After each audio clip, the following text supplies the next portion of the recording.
I'm Erik Voss, and this is The Deep Dive. Today, we're exploring whether artificial intelligence is killing movies. Short answer, it isn't.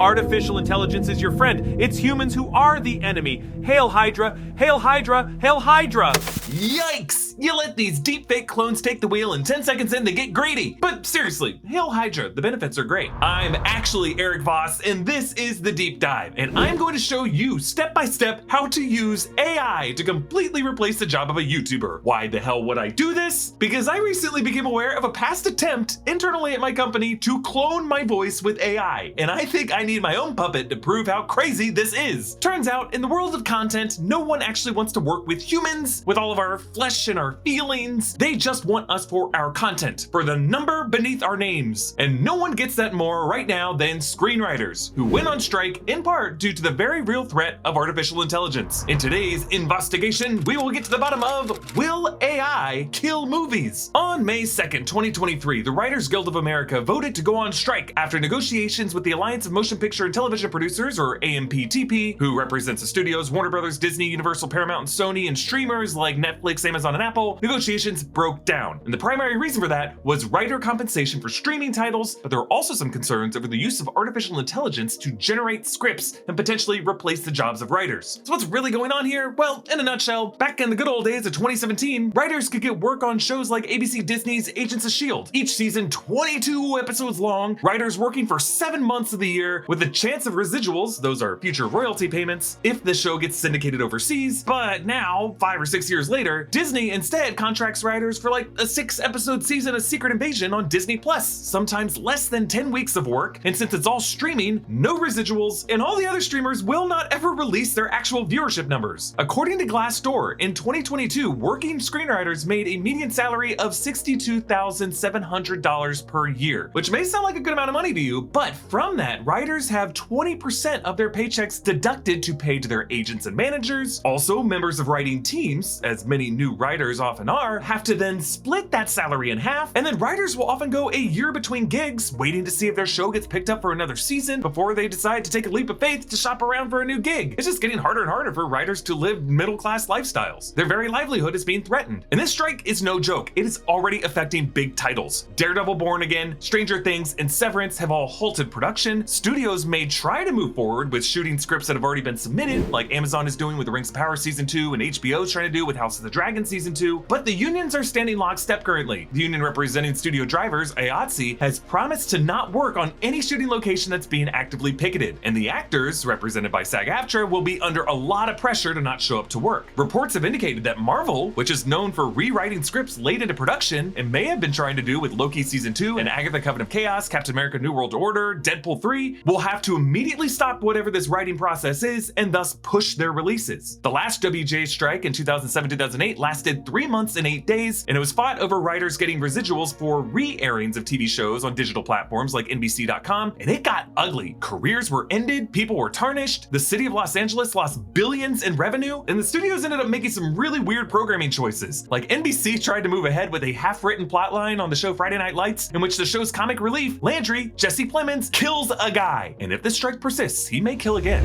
No! No! No!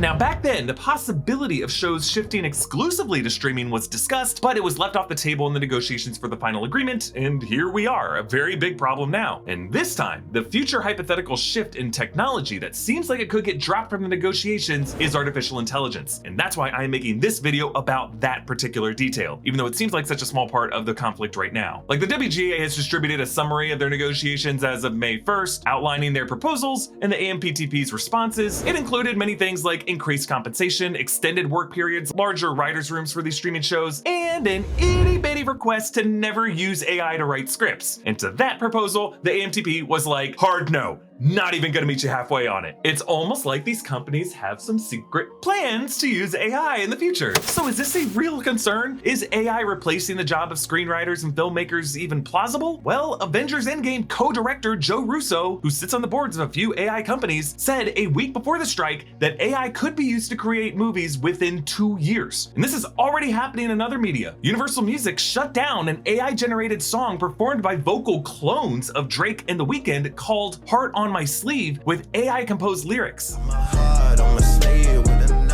And of course, over the past years, we've already seen plenty of scary deepfakes of political figures and celebrities. And most recently, an episode of Succession featured characters deepfaking a media CEO without his consent into promising much bigger numbers. We want to say double the earnings instead of a significant boost. I'm not sure that I can do that. I'm convinced that the Living Plus real estate brand can bring the cruise ship experience to dry land and double the earnings of our parks division. That's not cool.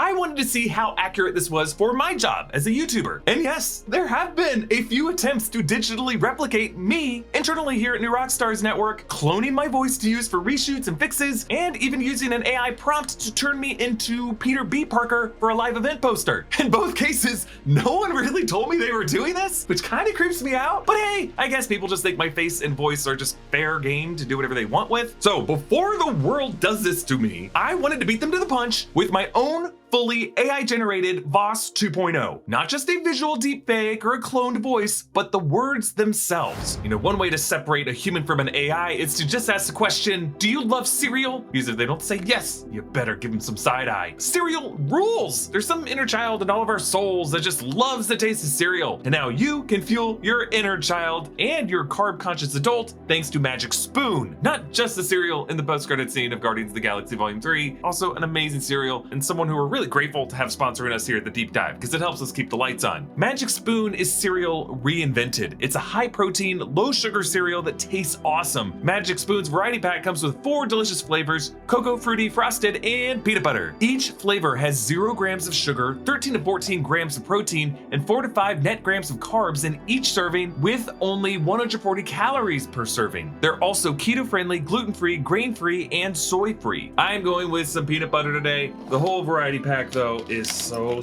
good. You really can't go wrong with any of the flavors.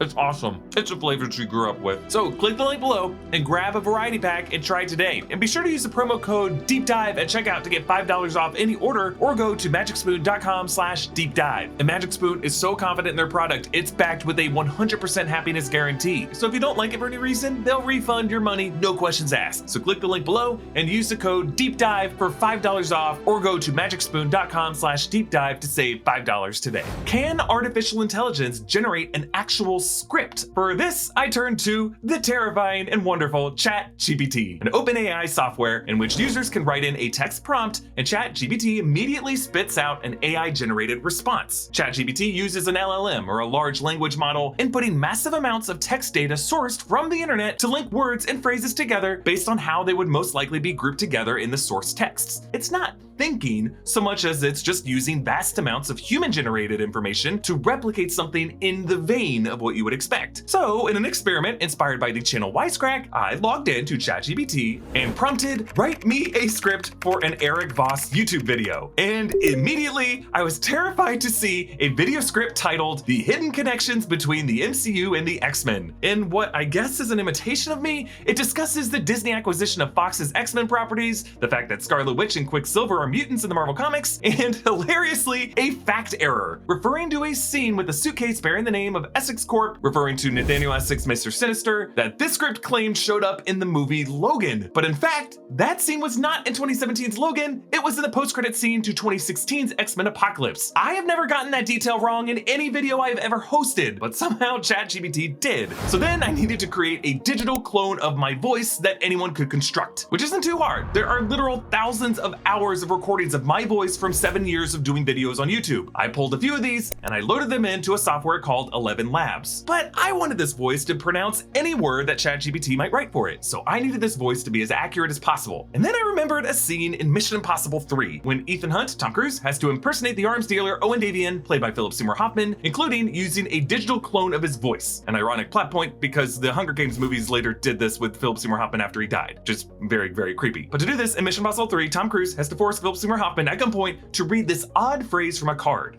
Read it. The pleasure of Busby's company is what I most enjoy. I count on his schemes to reveal that What the hell is this? I did a bit of research here, and I learned that this was a poem composed for the movie's production by a real-life linguist, Neil Whitman. A producer at Paramount asked him to compose a poem that would use every vowel and consonant sound in the English language. So I recorded myself reading that same poem to make my digital voice clone as accurate as possible. The pleasure of Sean's company is what I most enjoy. He put a tack on Miss Yancey's chair when she called him a horrible boy. At the end of the month, he was flinging 2 kittens across the width of the room. I count on his schemes to show me a way now of getting away from my gloom. I mean, I figure if someone really wanted to clone my voice, they could just force me to read this poem or trick me into reading it by offering me free Chipotle. Oh my god, I love Chipotle. So I fed this in the 11 Labs instant voice clone generator, and I told it to read the script that ChatGPT wrote. Now, in the interest of time, I only included 4 total voice samples of myself, but theoretically, with a lot more and with some audio engineering, you could get something even more accurate. Now, the final step was actually the easiest, at least for this rush experiment: create an artificial digital puppet of my face. As with my voice, there are thousands of hours of videos of me available online, most of them conveniently in front of a blue screen. So I just grabbed a screen grab of my face from a recent video, and I dragged it into the DID software. And then I added the audio of my digital voice clone reading the script ChatGPT wrote for me, and I clicked generate. So again, 3 components here: the text of the script, the voice of the speaker, and the physical appearance of the host, all 100% composed by artificial intelligence. No human Erik Voss necessary whatsoever. Here for you to marvel at is the final result with my reaction upon witnessing the glory of my future replacement. Hey everyone, Erik Voss here. Today we're going to be diving into the world of the Marvel Cinematic Universe and exploring some of the hidden connections between the MCU and the X-Men.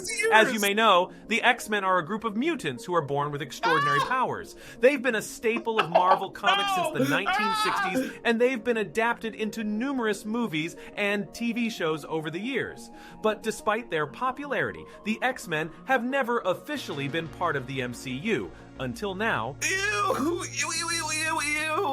no!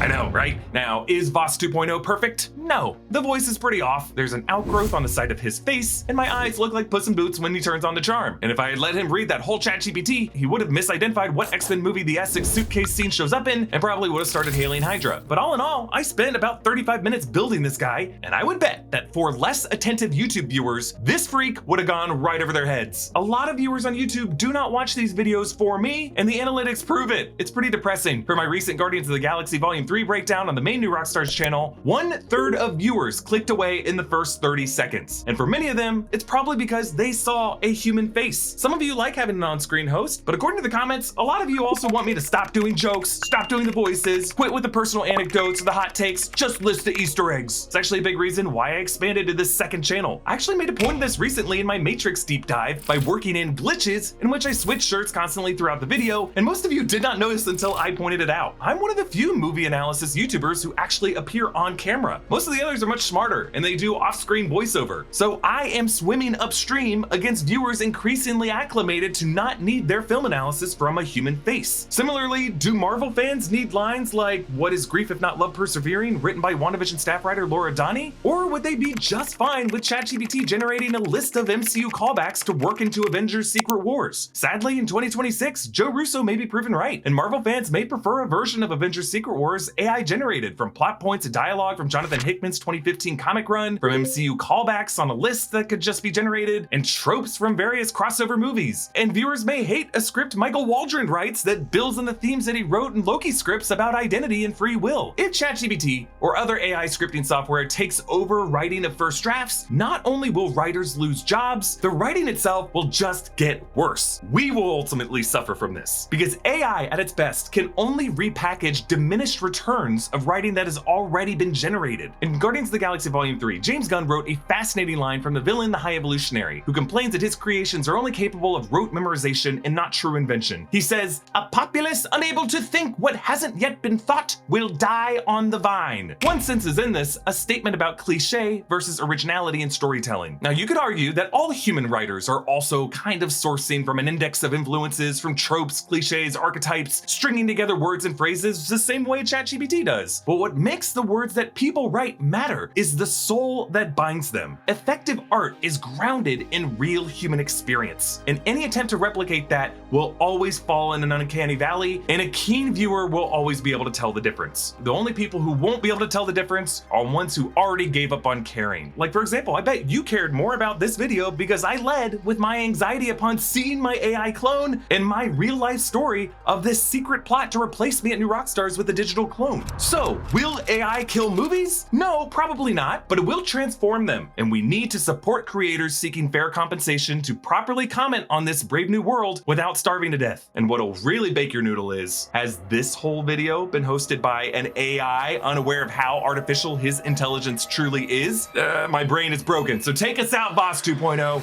Thanks for watching this video, and welcome to Reality Month here at the Deep Dive, where we're revisiting titles like The Matrix, Inception, Get Out, and Spider-Man Into the Spider-Verse. Subscribe and turn notifications on. Follow me at EA Voss. Thanks for watching, and I'll see you next time, my divers of the deep. Hail Hydra! Please don't kill me, Jesse Plemons.